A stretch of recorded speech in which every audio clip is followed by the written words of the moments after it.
ስጦታ ለሰዎች ስንሰጥ መልካም ነገር ስናደርግ ያለንን ለወገኖቻችን ለወንድሞቻችን ስናካፍል እግዚአብሔር እንዲቆጥርልን ወይም እግዚአብሔር እንዲባርከን ነው ያንን ነገር የምናደርገው ወይስ እግዚአብሔር ስለባረከን እግዚአብሔር ስለሰጠን ነው ያንን ነገር የምናደርገው? ይሄ በመስጠት ልባችን ላይ በጣም ትልቅ ተጽዕኖ ያመጣል። ስለተሰጣቸው የሚሰጡ ሰዎችና እንዲሰጣቸው እንዲጨመርላቸው የሚሰጡ ሰዎች አሰጣጣቸው ልባቸው በጣም የተለያየ ነው።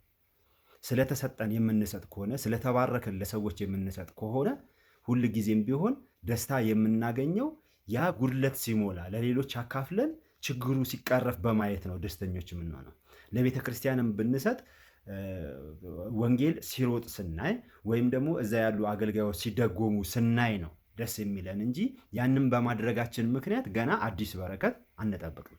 እርግጥ ነው የሚሰጥ ሰው ይሰጠዋል፣ የሚሰጥ ሰው አይከስርም፣ የሚሰጥ ሰው አይወድቅም። ነገር ግን እንዳንወድቅ ብለን እንዲሰጠን ብለን እንዲበዛልን ብለን ሳይሆን የምንሰጠው እግዚአብሔር ከሰጠን ለሌሎች የማካፈል ደግሞ ልብ ስለሚያስፈልገን በልግስና መስጠት ስለሚኖርብን ያንን ሁልጊዜ ማድረግ ይጠበቅብናል። ጳውሎስ በሁለተኛ ቆሮንቶስ ምዕራፍ 8 ላይ የሚጠቅሳቸው የመቄዶንያ አብያተ ክርስቲያናት በብዙ መከራ ውስጥ ነበሩ፣ በጥልቅ ድህነት ውስጥ ነበሩ። ባለጸግነታቸው ግን የልግስና ነበር፣ ወይም በልግስና ግን ባለጠጎች ነበሩ ማለት ነው። እንደውም እነ ጳውሎስን ስጦታችንን ውሰዱ ብለው በልመና ጭምር ያስቸግሩ እንደነበረ እያጠራቀሙ ጭምር ለሰዎች የሚሰጡትን ለተራቡ ወገኖቻቸው ለተቸገሩ ወገኖቻቸው በሌላ ስፍራ ላይ ረሃብ ስለነበረ ስደት ስለነበረ ለነሱ ለማድረስ ትልቅ ተነሳሽነት ነበራቸው። ስለተረፋቸው አይደለም፣ ስላላቸው አይደለም። ጳውሎስ ሲናገር የመቄዶንያን ሰዎች ምሳሌ አድርጎ የቆሮንቶስ ቤተክርስቲያን ሰዎችም ደግሞ እንደዛ ለጋስ እንዲሆኑ ሲያስተምራቸው በእናንተ መከራ ለሌሎች እረፍት እንዲሆን አይደለም፣ ነገር ግን ሁሉ ትክክል እንዲሆን ነው ይላል። ብዙ የሰበሰበም አላተረፈም፣ ጥቂትም የሰበሰበ ደግሞ አልጎደለበትም። ስለዚህ አዎ የሚሰጥ ሰው ይሰጠዋል፣ እግዚአብሔር በጥቂቱ የታመነውን በብዙ ይሾማልና እግዚአብሔር የሚሰጠን በረከት ወደኛ የሚመጣው ገንዘብ አደራም ጭምር ነው እንጂ እኛ እንደፈለግን የምንጠቀምበት ብቻ አይደለም። ለሌሎችም ደግሞ የምናካፍለውም ደግሞ ጭምር መሆን አለበት ማለት ነው።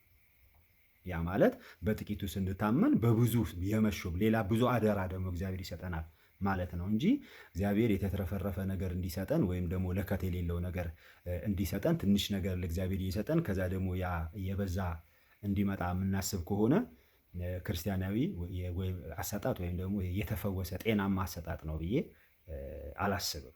በልግስና የሚሰጡ ሰዎች ከሰጡ በኋላ ቢቸገሩ እንኳን ምንም አይመስላቸውም።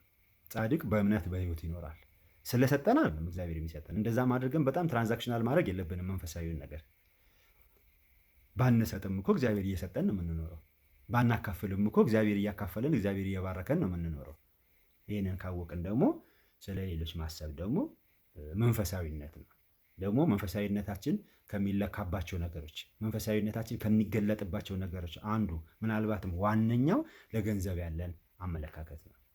ከገንዘብ ጋር በጣም የተጣበቅን ከገንዘብ ጋር በጣም የተሳሰርን ሁል ጊዜ ስለ ገንዘብ የምንጎመጅ ስለ ገንዘብ የምንማረክ ከሆንን የመስጠትም ልብ አይኖረንም። በእርግጥ ክርስትናችንም አስተማማኝ ሊሆን ስለማይችል አንዳንዶች የተሳሳተ አመለካከት ስለ ገንዘብ ስላላቸው በሃይማኖት ነገር ስተው ራሳቸውን ደግሞ በብዙ ስቃይ ወጉ ተብሎ የተጻፉ ሰዎች ስላሉ ከሚቀበል ይልቅ የሚሰጥ ብፁዕ ነው ተብሎ እንደተጻፈው ህይወታችን ውስጥ ይህንን ነገር መለማመድ በጣም አስፈላጊ ነገር ይመስለኛል።